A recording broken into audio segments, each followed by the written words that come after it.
first, what would a realizable two-band filter bank look like? We must first put that, we must write that down in terms of a drawing first. So, a realizable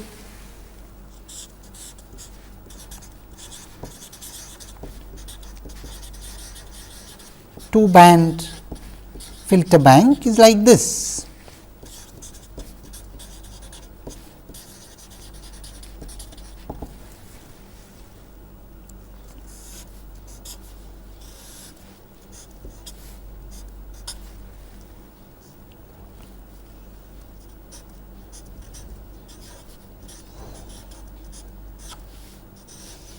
So, I straight away write it in terms of system functions here.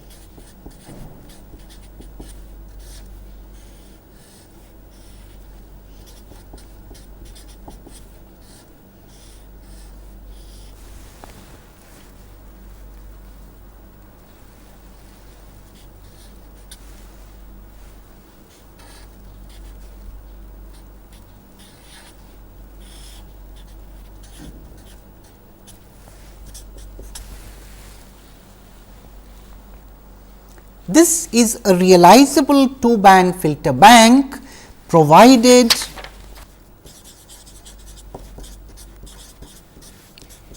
H0Z, G0Z, H1Z, G1Z are all rational functions, rational system functions.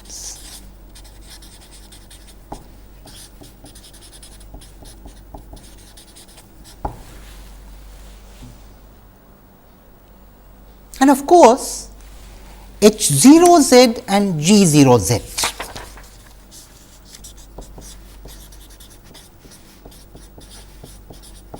aspire to be ideal low pass filters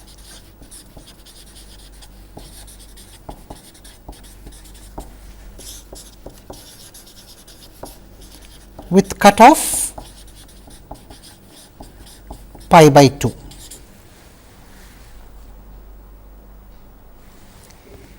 H1Z and G1Z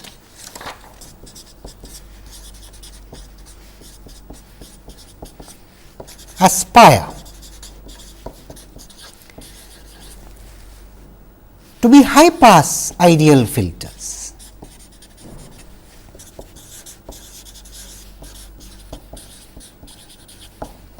with cutoff pi by 2.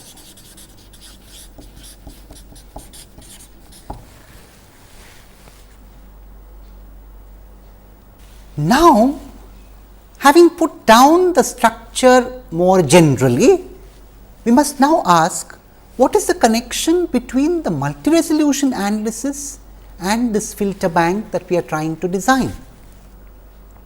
So, to answer that, let us look at the Haar once again. In fact, let us begin with phi t in the Haar. So, for the Haar MRE, we notice something very interesting. Phi t belongs to V 0, which is a subspace of V 1. So, phi t should be expressible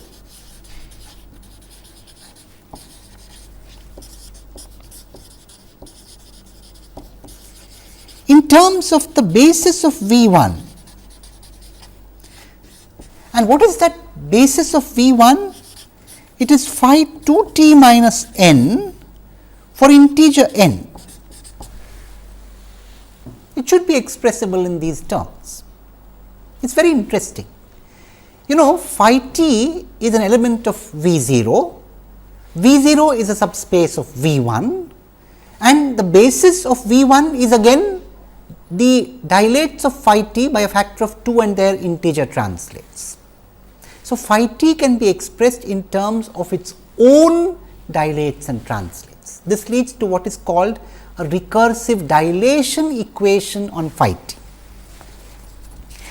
And lo and behold, what is that dilation equation? That is also not difficult to determine. In fact, we can even see it graphically. Indeed, if you recall, phi t looks like this. I have kind of scaled up the drawing, and all that you need to do to get this recursive equation is to notice that this can be redrawn like this. So, it has two components in it, and the first component is phi 2 t, the second phi 2 t minus 1, and the whole thing is phi t. So, we have a beautiful dilation equation which governs phi t. Phi of t is phi of 2 t plus phi of 2 t minus 1. A beautiful dilation equation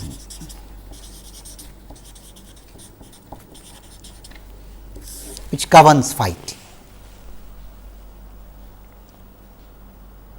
Now, let us look at the coefficients in that dilation equation.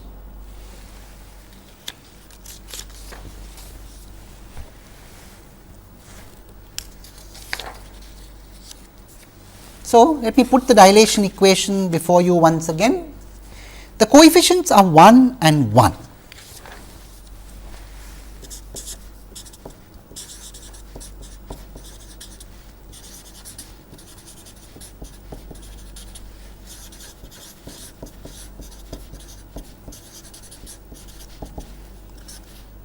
Let me try and call this a sequence, So, if you agree, I will talk about the sequence which is 1 at n equal to 0 and then 1 subsequently as shown at n equal to 1. This is a way of denoting a finite length sequence. The number below the arrow tells us the value at the point of the arrow, and all other numbers tell the value of the sequence at adjacent points. So, this for example means at n equal to 0, the sequence takes the value 1, and at the next point, which is of course n equal to 1, the sequence would take the value 1 2. So, this is the sequence corresponding to the dilation equation coefficients. Let us carry out a similar exercise for the wavelet now. So, let us take the Haar wavelet and let us express the Haar wavelet also in terms of the basis of V 1. And what is our ground for doing so? Let us put it down clearly. You see, recall that psi t or the Haar wavelet, for example, also belongs to V 1. So, it should be expressible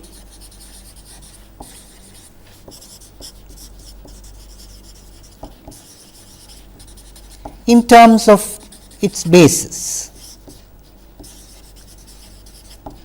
What is that basis? Phi 2 t minus n for integer n.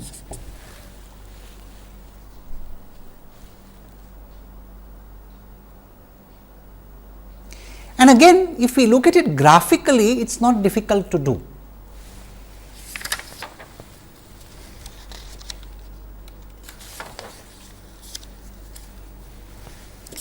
Graphically, one can sketch phi t actually.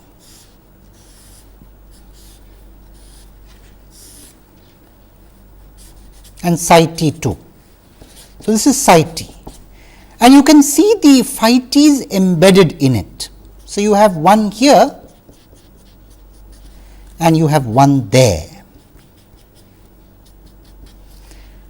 This is easily seen to be phi of 2 t, and this is easily seen to be minus phi 2 t minus 1. And therefore, we have a very simple dilation equation for psi t. Now, here it is not recursive, but it is a dilation equation all the same. So, dilation equation for psi t.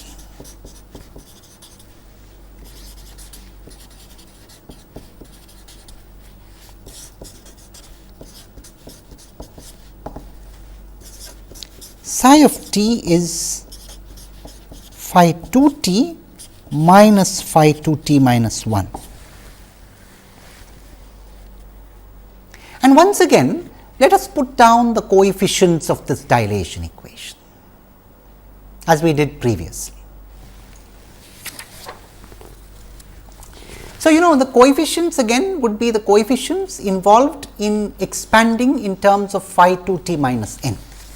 As I can see from this dilation equation, the coefficients are 1 and minus 1 respectively at 0 and 1. So, I put that down.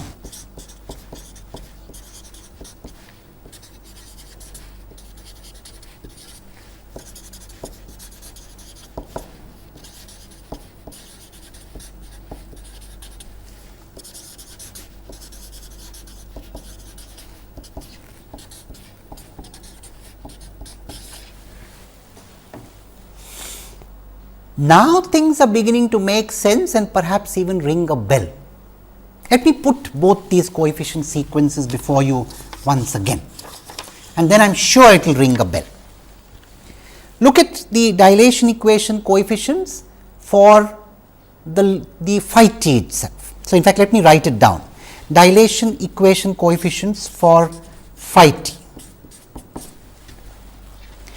and let me then put before you the dilation equation coefficients for psi t. So, let us write it down in this for psi t.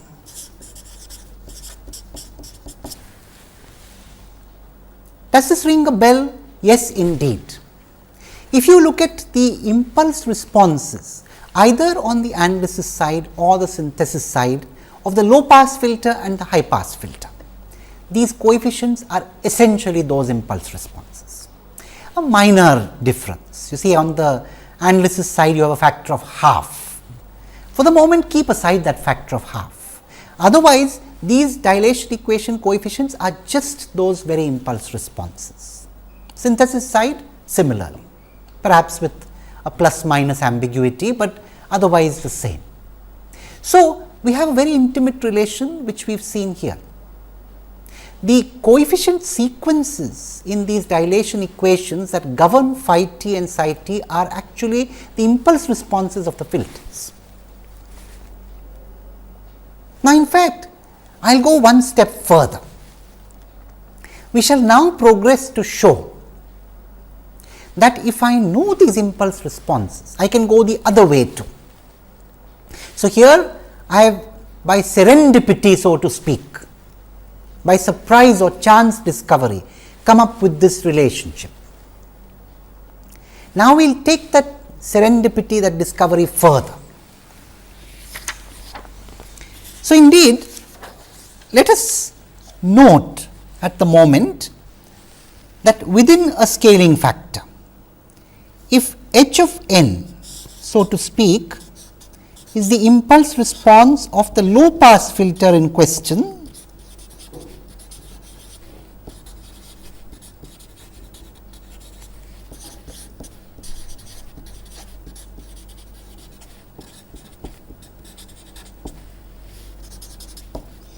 in the two-band filter bank,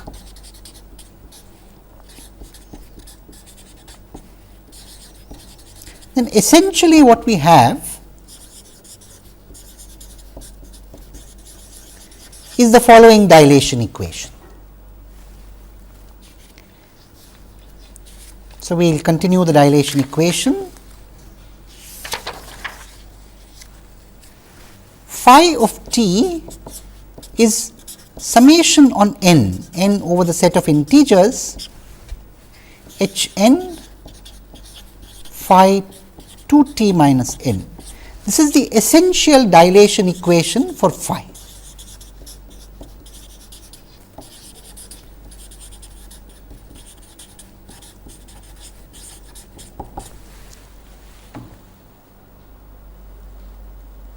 And conversely,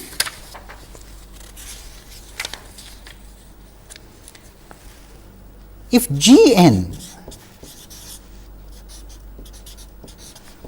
is the impulse response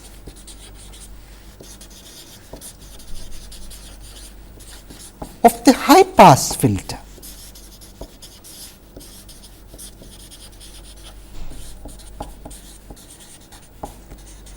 in the two band filter bank,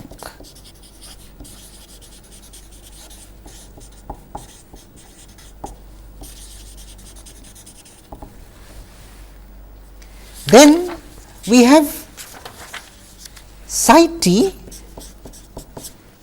is summation n over the set of integers g n phi 2 t minus n.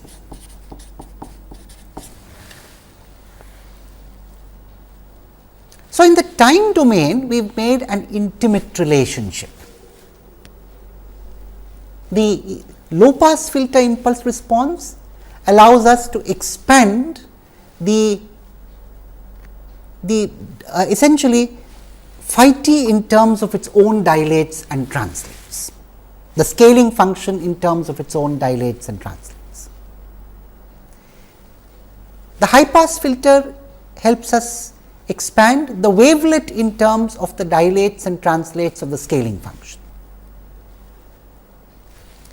Once again, low pass filter impulse response, a recursive expansion of the scaling function in terms of its own dilates and translates. The high pass filter impulse response, an expansion of the wavelet in terms of the dilates and translates of the scaling function. Now, we want to go a step further. We want to show that once you have this dilation equation, we can actually completely characterize phi t and psi t knowing the two band filter bank. I shall in the next couple of minutes only give the strategy for doing so, but we shall actually do this in the succeeding lecture, in the lecture to follow. So, let me put before you the strategy that we are going to follow, and for that purpose let me put down the equations before you once again.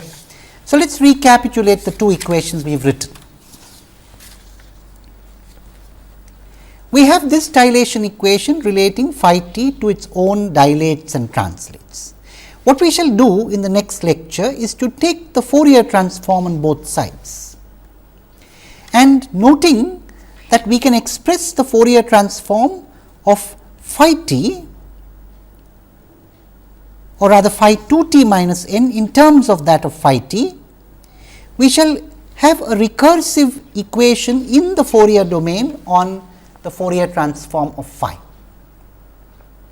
From this, we shall be able to completely characterize the Fourier transform of phi in terms of the discrete time Fourier transform of the sequence H. Having done so, we shall then progress to this dilation equation here, and we will relate the Fourier transform of the wavelet to the Fourier transform of the scaling function effectively, and then noting that the discrete time Fourier transform of the sequence G n can be used to make this relationship, we shall obtain the wavelet from the scaling function. So, it is with these two steps that we shall begin the next lecture. For the time being, let us keep our curiosity alive to see how beautifully we can enmesh the design of the two band filter bank and the design of a scaling function and a wavelet for building a whole multi-resolution analysis. With that note of curiosity and anticipation, let us conclude this lecture. Thank you.